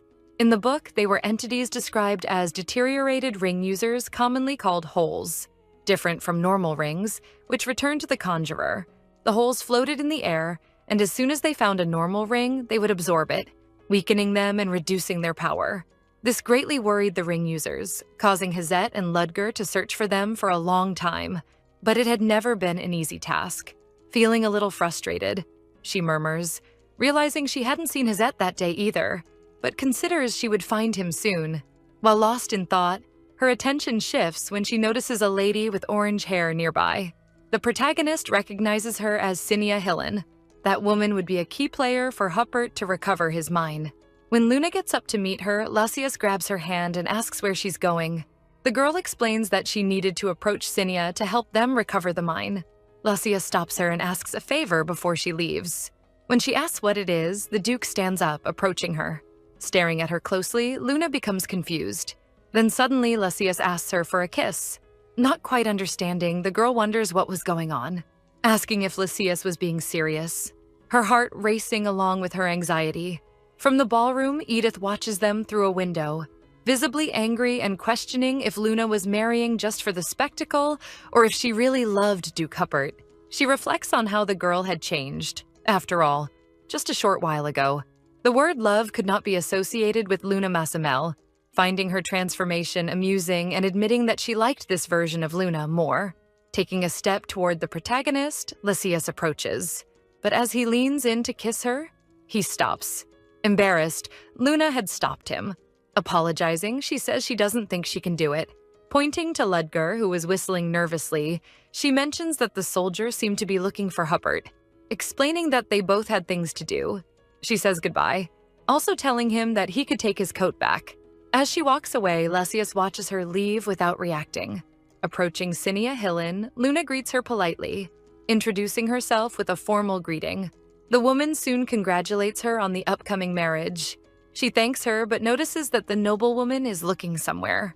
Following her gaze, she sees a man, Dawson Hillen. The protagonist was sure there was a certain tension between them. Realizing that she apparently hated him, Luna is still surprised to notice that she didn't even try to hide her expression of disgust, even though their conversation was developing a bit. And despite wanting to talk more with the woman, Luna realizes Sinia seemed more focused on observing Dawson. Trying to get back to talking with Luna, the noble comments about her second marriage, hinting that it must be with Duke Hubbard. Surprised, the protagonist asks how she had found out. Sinia replies that Lysias's look had given everything away. After all, he was watching from afar with his sad puppy face. Embarrassed and blushing at that, the girl asks if they could talk for a moment. The noblewoman questions whether her matters were really with her and not with Dawson, but the girl says it was Sinia she truly wanted to talk to. So the woman asks the protagonist to follow her. In another room alone, Sinia asks what topic Viscountess Mazamel would like to discuss with her, asking the noble to call her by her first name. Luna continues, directly asking if she'd like to become the head of her house. Surprised, the woman questions what she was planning with that, and nervously asks why she brought her there. Luna reassures her, asking her to calm down. Explaining that she wanted to bet on her, she says she would be more fit as head of House Hillen. Still confused, the noble asks for some time to think about it, putting her teacup back on the saucer. Sinia was skeptical about all of this, asking if, even if Luna had told the truth, she actually had the power to fulfill such a promise of making her the head of her house. The girl confidently confirms, nodding her head and explaining that she knew what she meant, then committing to giving Sinia the power she so desired. Surprised but intrigued, the noble agrees to listen and asks about the conditions to help her, smiling. The protagonist demands the Black Diamond Mine, which Dawson controls. After all, once she became the leader of the house, the mine would belong to Sinia. With that, Luna promises to elevate her to the top of House Hillen in just 1 year. At first, the woman laughs, but impressed, she agrees. And, calling her Luna, they shake hands. Back at the party, Ludger shouts nervously for Huppert, who seemed indifferent. On the verge of tears, the soldier questions whether his master was even listening to him. Annoyed, Lysias responds that he wasn't, stating that he didn't want to hear anything from someone who had disrupted his time with Luna. Shocked, Ludger tries to argue, but Lysias quickly turns his face, noticing something strange. Seriously, he calls his soldier, telling Ludger to go after Roxana because he had found a distorted ring. He asks his master if he wouldn't like him to go along too, but Lysias says Roxana would be enough, and with a dark expression, he also instructs Ludger to take Luna home when she returns. Obeying, Ludger bows, stating that he would carry out his orders. Back at the party, Luna asks the knight where the Duke was. Ludger explains that Huppert had to step out briefly and ordered them to return home first. The soldier also asks her to treat them casually. Smiling, the girl agrees to do so. But in her mind, the protagonist still wondered what had caused Huppert's sudden departure, concluding that something urgent had happened, likely related to tracking a shadow. While the girl questioned whether he would be all right, Ludger reassures her that Huppert had Roxana by his side. He points out that ideally, Hizette would be there alongside the Duke too, but he had the role of escorting her, and Hizette hadn't shown up at the party. Luna nods, although her expression was a bit downcast. Ludger also mentions that Hizette is one of his fellow knights. The girl comments that the day they met, he wasn't present. The knight says that he was busy on a trip at the time. Intrigued, Luna remembers that Hizette was her favorite character in the novel after Hylam, and she was quite disappointed not to have seen him the other day. The girl then asks if Ludger could introduce her to him later, saying she'd like to meet him. Later, Hizette was standing in his room when he notices someone knocking at his door. Opening the door without even waiting for an answer, Ludger barges in shouting, complaining that he was holed up in his room again. Annoyed by the intrusion, Hizette responds with irony, asking if by any chance he'd gotten lost, even summoning his rings, throwing them at Ludger, who screams in fear, thinking he was trying to kill him. Hizette points out that he was disturbing his thoughts, and when asked what he was thinking about, he explains that Ludger didn't need to know jokingly. Ludger says he was just there alone to torture himself. Denying he was torturing himself, he says he's reflecting on what he might have missed. Ludger, amused, encourages him to come out, hinting that Hizette would be surprised to see who he brought along. Indifferent, the knight points out that he didn't care, sending another ring toward Ludger, who begged him not to get any closer. Hizette immediately senses an unknown presence. Curious, yet indifferent, he asks Ludger who had come with him. Ludger, clearly already fearing for his life, assures him it's someone who will surprise him. Excited and with a smile on her face, Luna comments that he must be Hizette. Her heart races as she recognizes him, remembering his role as a teacher and older brother to Hillam.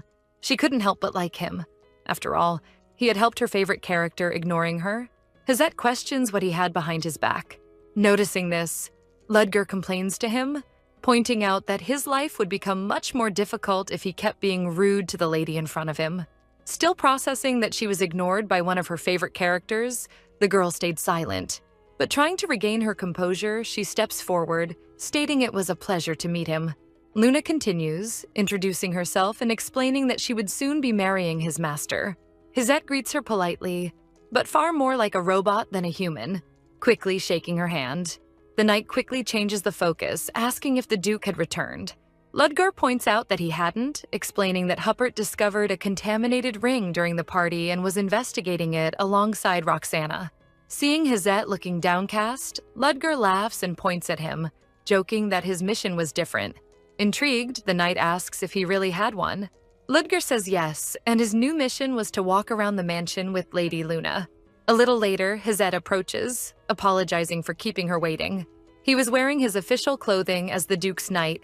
Luna quickly reassures him that he hadn't taken that long, while Ludger tried, and failed miserably, to hold back his laughter in the background. The protagonist recalls that Ludger had only said he was ordered to walk and relax for failing his previous mission. Smiling excitedly, she notices how perfectly Hizette matched his description from the original story. Now outside the mansion. As they walk together, Luna wonders what she should say to him. After all, she never thought it would be this awkward. She then asks if Lysias was always that busy. Hizette confirms that his master was probably busier than most knights of his order. Curious, the protagonist asks what he did. The knight says that in his mission, he researched the black mana stone mine that belonged to House Huppert. The girl remembers that it was a very valuable resource, but Hizette explains that the mine contained only a small amount of buried mana stones, with its largest section mostly made up of piles of coal.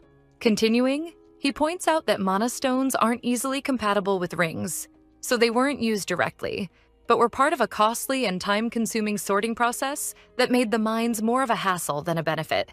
Thinking for a while, Luna gets an idea. After all, if the problem was the mana stones, she might be useful. Noticing her expression, the knight asks if something good had happened, to which Luna replies yes, saying she feels that she'll soon be able to give Lysias a great gift.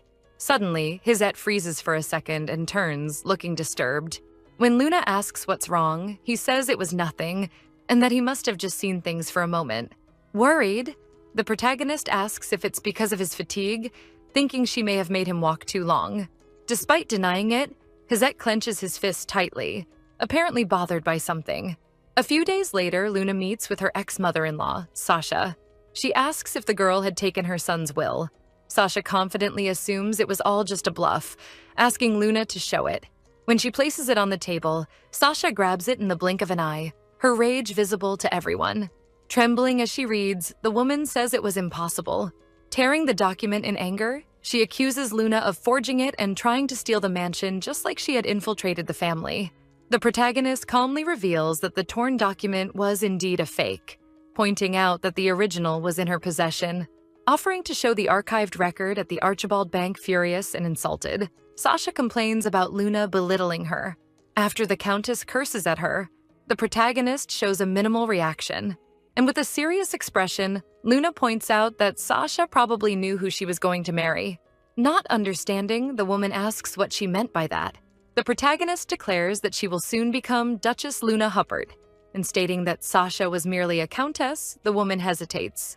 Luna adds, ordering her to treat her with the proper respect owed to a duchess, someone superior to her Sasha.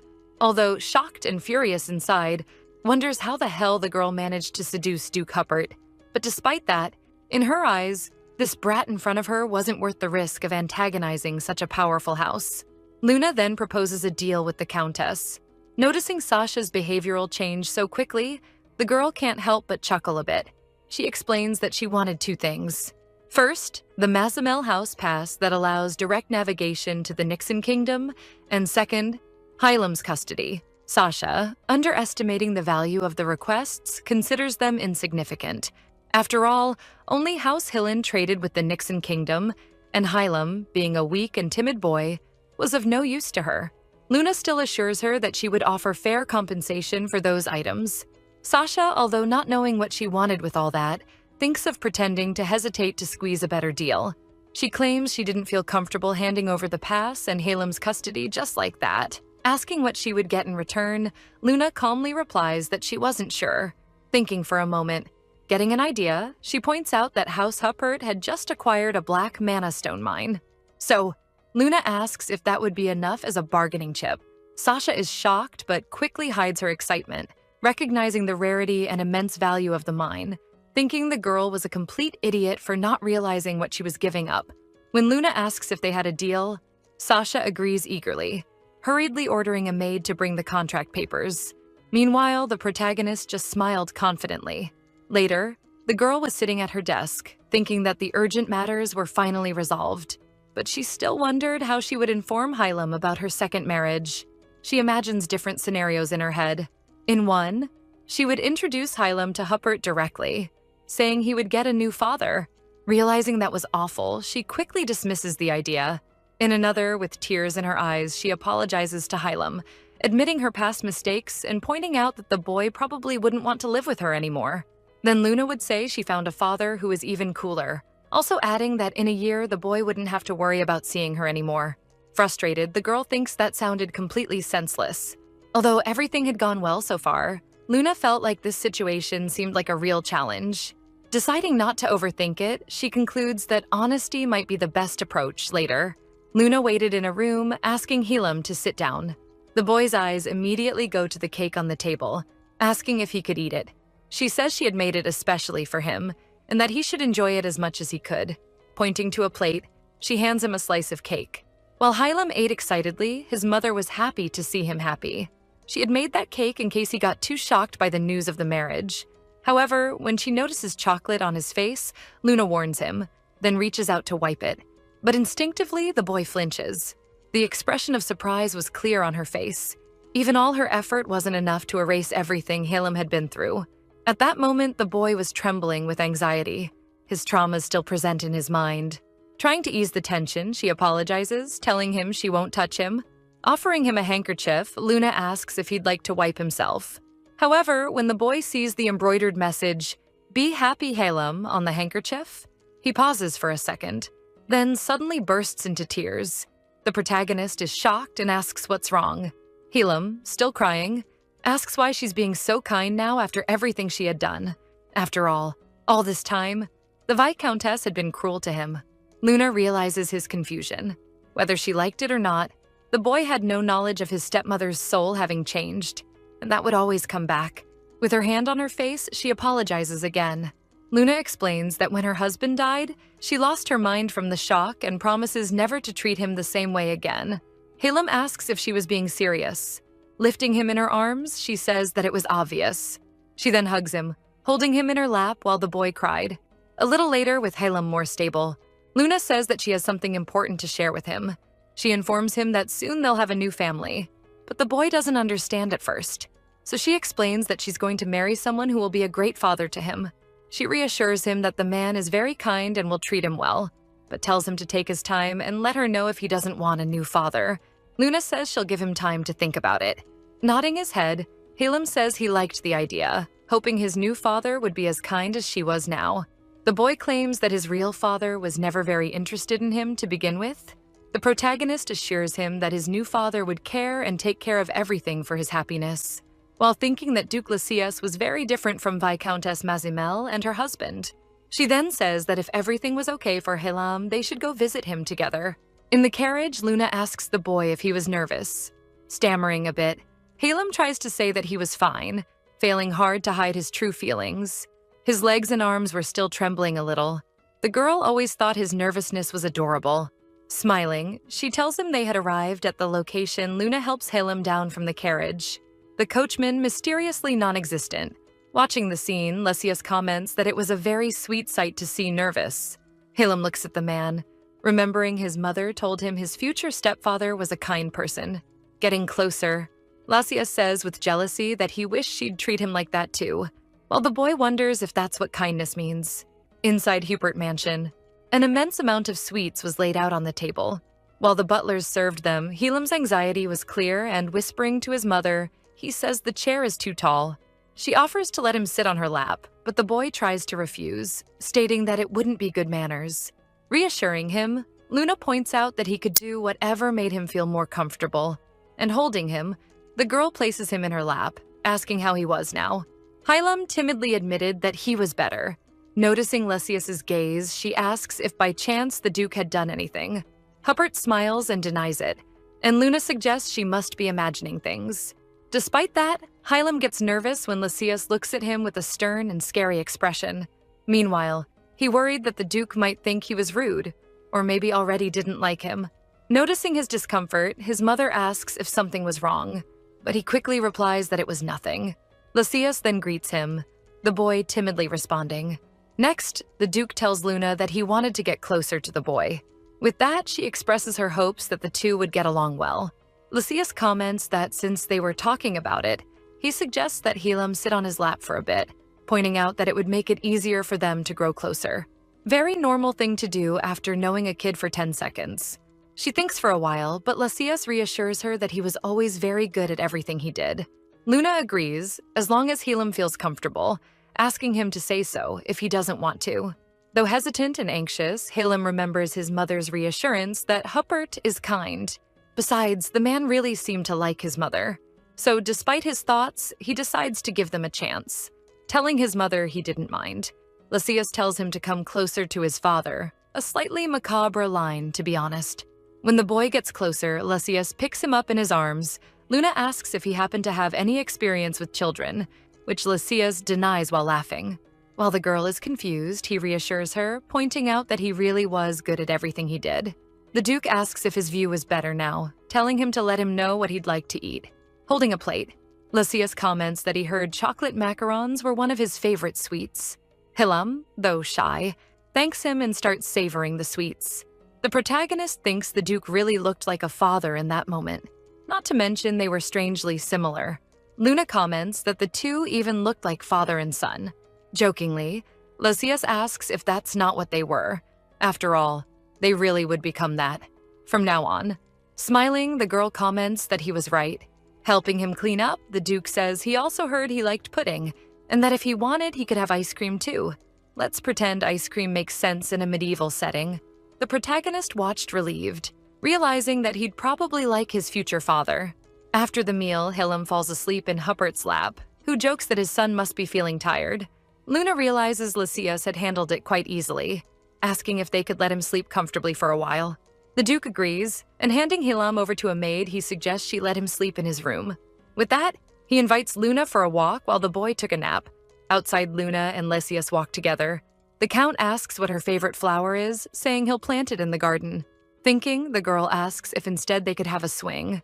When asked, she explains that she had even made one herself. Happy to see her smile, Lysias agrees to the request. She thanks him, pointing out that Helam would be very pleased with it. Realizing the swing was for the boy and not for Luna, his expression shifts a bit, but seeing her smile, his worries disappear. He asks if Luna liked the garden, with her mentioning that it looked a bit different from the one she walked in with. Hisette. Little did the girl know her innocent comment would end a poor man's life. Pausing for a moment, the most jealous being in the universe, aka Lysias, asks if she had by chance walked alone with Hisette. Turning and smiling, the girl asks if he didn't know, explaining that Ludger ordered Hizette to accompany her. Forcing a short laugh, Lysias tries to seem calm, commenting while laughing that of course he knew Ludger was behind it. Despite the act, his hatred was so deep he started releasing his rings suddenly, scaring Luna, joking. He says he was just nervous from being beside her, also pointing out that they were so close their hands were touching. Surprised, Luna thinks they had started walking quite far apart. Taking a step back, the girl thinks that distance would do just fine. Lysias asks if she was tired of walking, suggesting a break, then also mentioning that the garden had a secret area very close by. Excited, the protagonist remembers she read about this place in the book. In the original story, Hillam tried tirelessly to manifest a ring, but often failed in the process. And whenever that happened, he visited a specific place in the mansion's garden to strengthen his resolve and hold back his tears. She was sure it was this place, as it had been described the same way. Excited, she asked Lysias to follow her as she runs into the garden, making him laugh. Upon arriving, Luna says it was adorable and asks who had requested the design that way. Huppert explains that the one responsible was his mother and points to the seat in the area. Luna recognizes it as the bench Hillam used in the book, but hesitates to sit alone. After all, there was only one seat. Lysias sits on the bench. She asks if he wouldn't let her sit, finding his behavior strange. But the Duke quickly denies patting his lap. Lysias says she could sit there. Despite protesting that she wasn't a child, the Duke pulls her hand.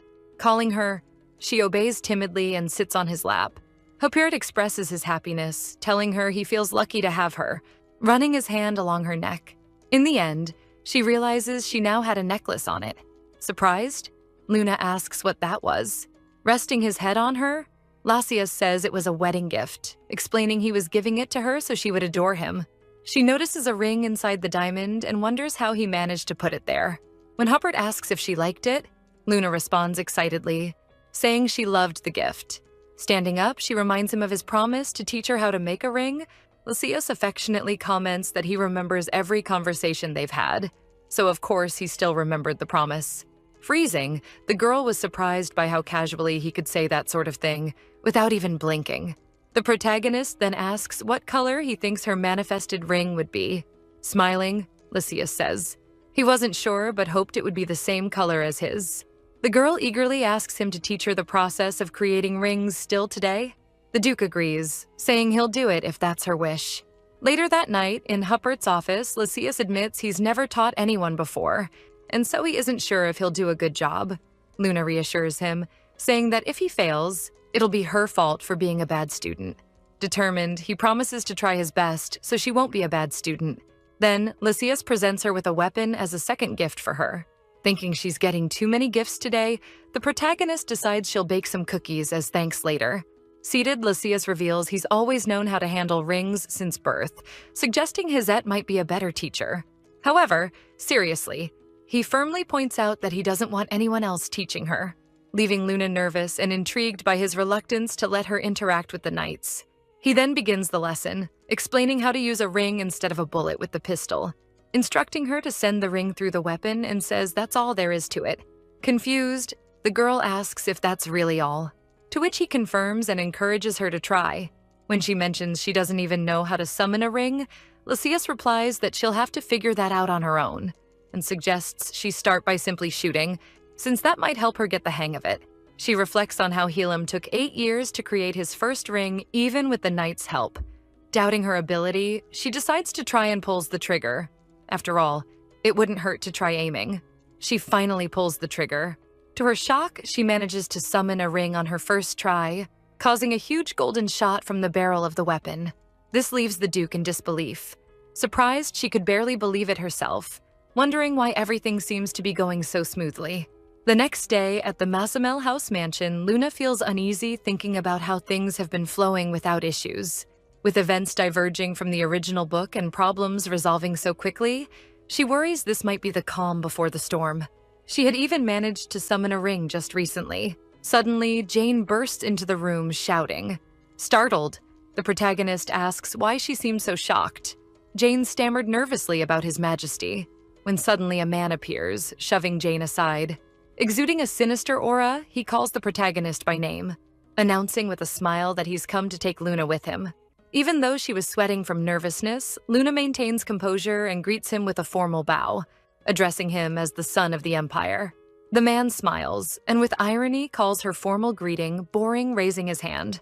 He approaches, observing her closely and commenting that she looks like a kitten of his that ran away a few years ago. The Imperial family member then says he'll decide what to do with the runaway cat later. Confused, the girl doesn't understand what he means. Thinking to herself, she questions why he's calling her that way, doubting whether the original Luna could have had any interaction with him. She remembers Enrique as the emperor and villain of the book, a shadow who manipulated corrupted rings and opposed Lachias and Hillam. However, the story never mentioned any personal connection between Enrique and Luna. The man pulls her close and stares at her, commenting how much prettier she's gotten since the last time he saw her. Luna is caught off guard and replies that she doesn't understand what he's talking about. But before she can react, Enrique suddenly lifts her and holds her in his arms. Frightened, the girl asks him to let her go immediately. Enrique refuses, stating that he's not here to escort her like a gentleman, but to kidnap her. In an office, Luna sits nervously trying to process the situation, not knowing exactly what would happen to her now that she allowed herself to be captured. She needed to figure out what kind of relationship Enrique had with the former Viscountess. Since the man said she had run away, Luna believed that relationship wasn't very friendly. Enrique offers her a cup of tea, thinking of acting like she didn't know him. She politely refuses, saying she didn't care much for floral teas. Smiling, Enrique asks if that's all. Suddenly getting closer, he asks to take a look at something. Touching her face, he invokes his magic, revealing a corrupted ring. Luna didn't understand his intentions by showing her that, suddenly, Enrique throws the ring in her direction. Afraid, the protagonist shrinks back. However, the hole fixes itself around her hand. With a frightening expression, the Emperor states that it happened just as he had predicted. Luna realizes that this man already knew she could manipulate rings too. In the book, a deteriorated ring always followed a pure ring, and Enrique's actions suggested that the original Viscountess Mazamel could also use a ring. Frightened, the protagonist realizes the Emperor may have used the Viscountess to purify her. Something not mentioned in the novel, Enrique was not well positioned in the line of succession in the story. But regardless, he managed to gain great power through the support of the rings, eventually ascending to the throne. The protagonist wondered how he managed to convince others he was a user of pure rings, deducing that he must have exploited Viscountess Mazamel and used her rings instead of his own. The book mentioned that only rare individuals were chosen by the ring, and Enrique could have used her for his benefit once he discovered her secret. However, the Viscountess wasn't someone who would let herself be used by the Emperor. So perhaps her rushed marriage to the Viscount was her attempt to avoid being used by Enrique, since having a husband would make it socially unacceptable for Enrique to pursue and visit her frequently.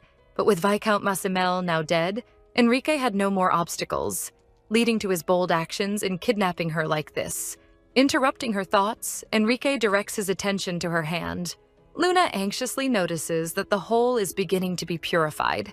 Enrique comments that her ring still remembers him. She realizes Enrique must have been desperate and was likely purifying his ring for the first time in a long while.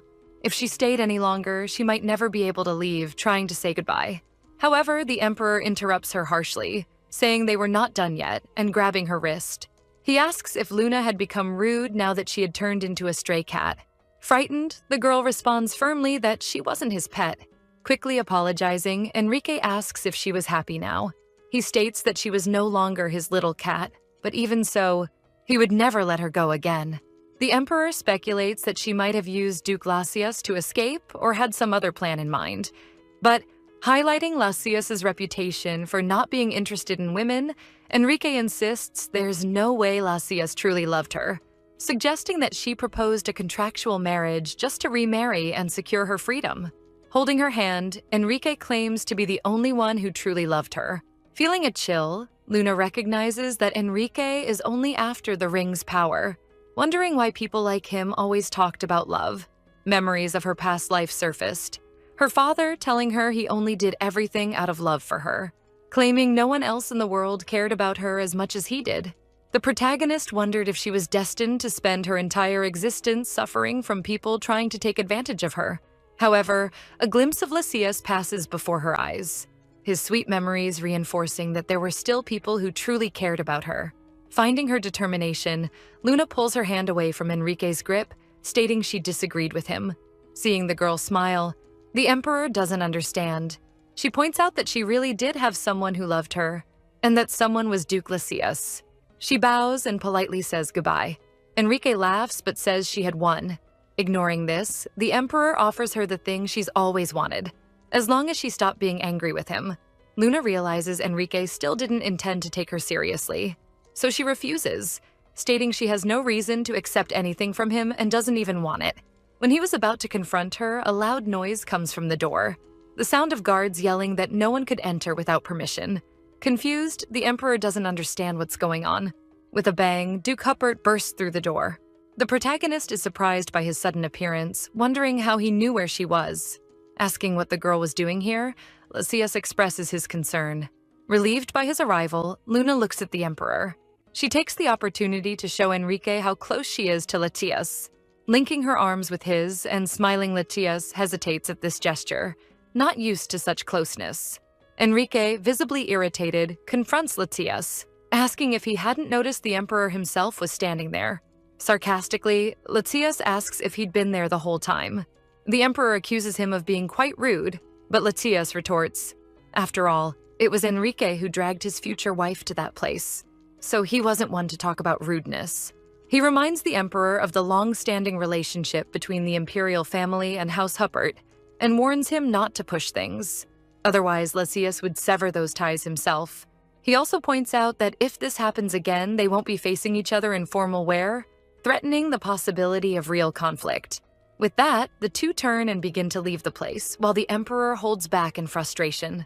Back in the carriage, Luna wonders what the thing Viscountess Mazimel wanted was, but it would probably be an obstacle for her. In the future, Lysias gently places his hand on Luna's face.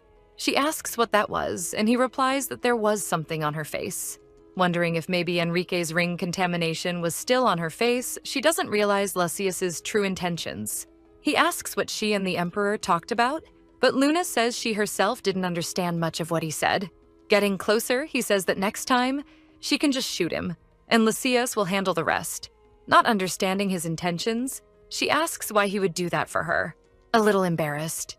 He smiles and says, it's because she's his wife. Innocently, Luna says that even so. She's only his wife by contract and for 1 year, but he says they're still husband and wife. Smiling, Lysias says that because of that, he wants to love his wife properly while the contract lasts. Embarrassed by his sudden words, Luna changes the subject and asks how he knew she was at the Imperial Palace. Pointing to the necklace, Lysias says he had a feeling something bad was happening with it, so he went to the quarters to find her. Luna finally realizes that Lysias's ring and the necklace react to each other, and that's how he found her. Finishing what he was saying, Lysias says Luna's maid told him what had happened. Either way, Enrique Archibald was the shadow he'd been looking for, but apparently he was right in front of him. Luna remembers that in the novel, Lysias also discovered who the shadow was, but he had to finish everything without any reward, precisely because of the deal the Imperial family and the Huppert family made a long time ago. Instead of the royal family annihilating the Huppert family, which was a major threat, they decided to unite. As a result, Archibald grew even more powerful. However, in the novel, Hylam ended up annihilating the Imperial family anyway, so it wasn't even mentioned what had been offered to Huppert in the deal. Maybe if Lysias holds back from harming the Emperor, they will have paid a huge price, and Luna is sure Lysias knows that. When they arrive at Luna's quarters, she thanks him for the ride as she gets out of the carriage. Lysias smiles and says she doesn't need to thank him every time since they're married. Luna says that precisely because of that, they should thank each other and calls him by his name, Lysias. He makes a gesture as if something hit his heart, and she worriedly asks what happened. Smiling, Lysias replies that it was because his heart beat fast when he heard her call him by his first name. Back at the Imperial Palace, the Emperor is still thinking that he thought the two had made a contractual marriage to deceive others. But Lysias's gaze said the exact opposite, as if he were truly in love with Luna. Giving an evil smile upon realizing that, the Emperor says that it's much better this way since he'll be able to get much more out of Luna because of it. And that's it, folks. I hope you enjoyed the story. I found it cute, but with a touch of suspense and lots of intrigue. I hope their relationship starts to speed up and they get together soon. What did you think? Let me know in the comments. The manhwa is called A Simple Guide to Surviving as a Stepmom, and I covered up to episode 21. There are 69 more chapters, so if you really enjoy it and share the video, I'll bring part 2. Kisses and see you next time.